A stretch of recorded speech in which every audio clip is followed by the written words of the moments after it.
இந்த மலையோட மலையா நான் எங்கே போகிறேன் அப்படிங்கிறத உங்களுக்கு இந்த விலாகில் காட்டலாம் அப்படின்னு முடிவு பண்ணிட்டு நான் வந்திருக்கேன். Hello guys, welcome to my YouTube channel. இது வந்து பிரிட்டிஷ் காலத்தில் ஃபோர்ட் கொச்சியில் கட்டப்பட்ட ஒரு பிரிட்ஜு தான். இதை பற்றின டீட்டெயில்ஸ் வேணும்னா நான் அப்புறமா உங்களுக்கு சொல்கிறேன். இப்போ இந்த மலையில் நம்ம வேகமாக ட்ரெயினை பிடிக்கிறதுக்காக போயிட்டுருக்கோம். இது வந்து ஒரு லோக்கல் ட்ரெயின். நான் இந்த ட்ரெயினில் இப்போ தான் ஃபஸ்ட் டைம் ஏறுறேன். இந்த ட்ரெயின் வந்து எங்கே போகுது அப்படின்னு பார்த்தீங்கன்னா ஆலப்புழா தான் போகுது.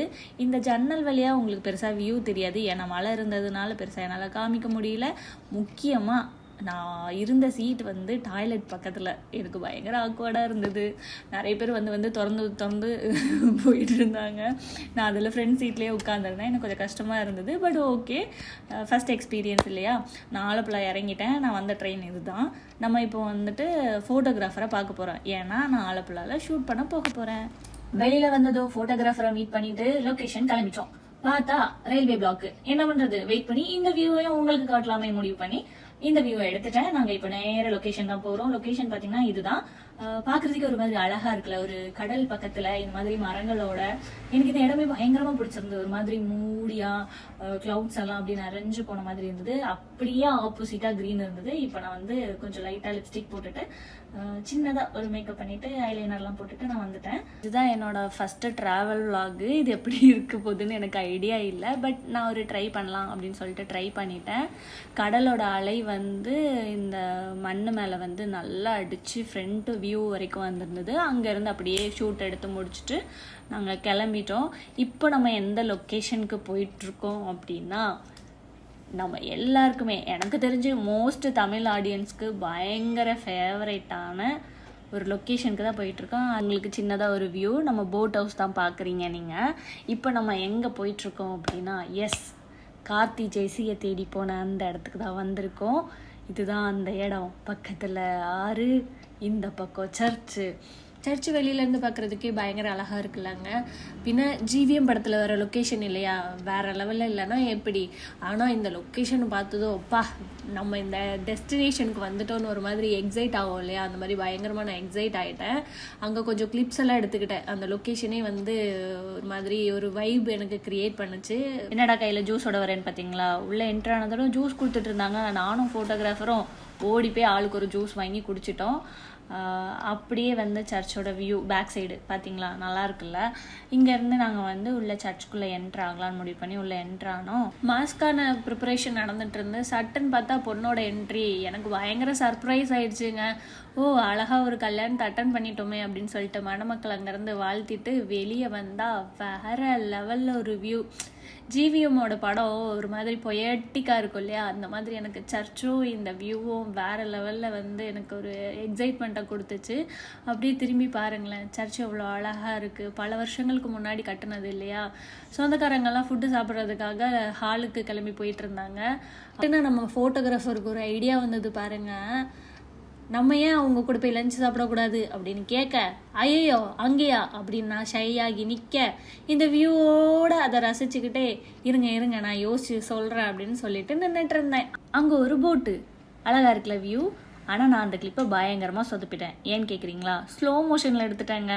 பார்த்தீங்களா அது எவ்வளோ மொக்கையாக இருக்குது அப்படின்னு. எனக்கே தெரியல, ஸ்லோ மோவில் விழுந்துருச்சு.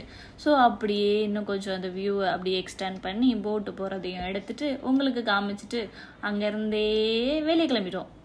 சாப்பிட்லையான்னு கேட்குறீங்களா, ஆமாங்க, மெனு இப்படி இருக்குன்னு தெரியலையே, சாப்பிடல, கிளம்பிட்டோம். இது வந்து அது பக்கத்துலேயே இருந்த பிரிட்ஜு ஒரு மாதிரி 90 டிகிரி மாதிரி இருந்தது. ஒரு மாதிரி ஸ்வைன்னு எனக்கு ரோலர் கோஸ்டரில் போகிற ஃபீல் கிடச்சிது. எஸ், நான் அந்த காருக்குள்ளேயே லிட்டரலி வந்து கற்றுக்கிட்டே இருந்தேன். ஓன்னு கற்றுனேன். ஃபோட்டோகிராஃபர் வந்து என்னடா இருந்துக்குள்ள இப்படி பண்ணுதே அப்படின்னு சொல்லிட்டு சிரிச்சிட்டு இருந்தாரு. சர்றன்னு கீழே இறங்கி அடுத்த லொக்கேஷன் காட்டியே போட்டாச்சு.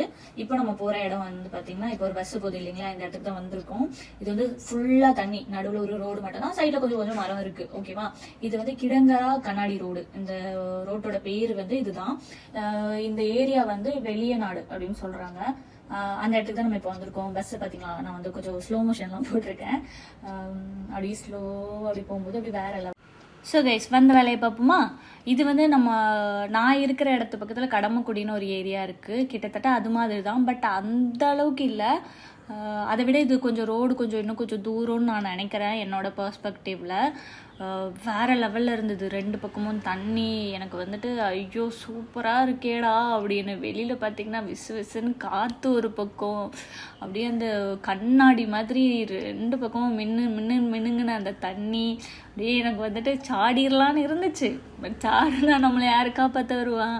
அப்புறம் நான் மட்டும் இல்லை, அந்த இடத்துல நிறைய பேர் நின்று ஃபோட்டோஸ் எடுத்துகிட்டு இருந்தாங்க.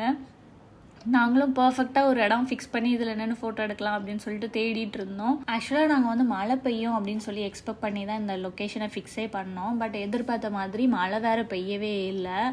அப்புறம் சரி ஓகே பரவாயில்ல, இருந்தாலும் இறங்கி ஒரு 4-5 கிளிப்ஸ் எடுக்கலாம் அப்படின்னு சொல்லிட்டு இறங்கிட்டோம். நானும் என் ஃபோன் எடுத்துகிட்டு ஒரு 2-3 கிளிப்ஸ் எடுக்கலாம் அப்படின்னு சொல்லி என்னோடய கண்ணாடியை மாட்டிக்கிட்டு மினுக்கிக்கிட்டு 2 வீடியோஸ் கிளிப் எடுத்துட்டேன். ஃபோட்டோகிராஃபர் இதை பார்த்து காண்டாக எனக்கு 2 போஸை கொடுமான்னு சொல்ல, நானும் 2 போஸை கொடுத்துட்டு ஐயோ பசிக்குதே அப்படின்னு சொல்லி சாப்பிட்றதுக்கு கிளம்பிட்டோம். ஃபுல்லாக வெஜ்ஜாக இருக்கேன்னு பார்க்குறீங்களா? இன்றைக்கி எனக்கு கிடச்சது வெஜ்ஜு சோறு தான். ஆனால் ஃபோட்டோகிராஃபர் வாத்துக்கறி வாங்கி நல்ல இடியாப்பத்து கூட நொக்குன்னு நொக்குனாரு. நான் இதை முடிச்சுட்டு அங்கேருந்து பஸ் ஏறி கிளம்பிட்டேன். இதுதான் அந்த பஸ்ஸு. ஓகே, எர்ணாகுளமுக்கு பஸ்ஸில் தான் வந்தேன். சீட்டு கிடச்சா போதும்னு அடிச்சு பிடிச்சி உட்கார டிரைவர் பக்கத்துலேயே சீட்டுங்க. இன்ஜின் பக்கம் ஒரே சூடு, காலும் சூடு, எல்லா இடத்துலையும் சூடு. 5 மணிக்கு ஏறின பஸ்ஸு 8-9 மணிக்கு தாங்க எர்ணாகுளம்னே ரீச் ஆச்சு. சரி விட்டா போதும்டா சாமி அப்படின்னு இறங்கலான்னு பார்த்தா இந்த கண்டக்டர் தான் 2 ரூபாய் ஆட்டே போட்டார். கேட்குறதுக்கு நான் தான் இன்ட்ரோவர்ட் ஆச்சு, கேட்கல, 2 ரூபா போச்சு. அப்படியே நான் ரொம்ப டயர்டாக இருக்கேன். அடுத்த வீடியோவில் பார்க்குறது வரைக்கும் டாடா பாய் பாய்.